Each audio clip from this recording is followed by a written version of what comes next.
Sebanyak 5 orang personil pemadam kebakaran Kota Padang mendatangi lokasi laporan warga terkait adanya kucing peliharaan warga yang terjebak di dalam sumur tua di daerah Lubuk Tampuruang, Kecamatan Kuranji, Kota Padang, Sumatera Barat. Proses evakuasi pun dilakukan dengan cara manual dengan menggunakan tangga yang dimasukkan ke dalam sumur. Posisi kucing yang berada di pertengahan bibir sumur sedalam 20 meter membuat petugas terpaksa harus masuk ke dalam sumur dan mengevakuasi kucing secara manual. Setelah 10 menit kemudian, akhirnya kucing tersebut berhasil dievakuasi dengan selamat. Saat ditemukan kondisi kucing dalam keadaan lemas karena sudah 2 hari berada dalam sumur tersebut.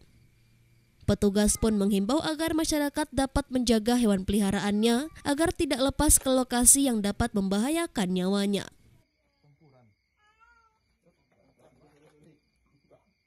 Menindaklanjuti daripada laporan masyarakat bahwasanya ada seekor kucing yang jatuh ke dalam sumur. Laporan langsung kami tindak lanjuti dengan mengirimkan 5 orang personil ke lokasi.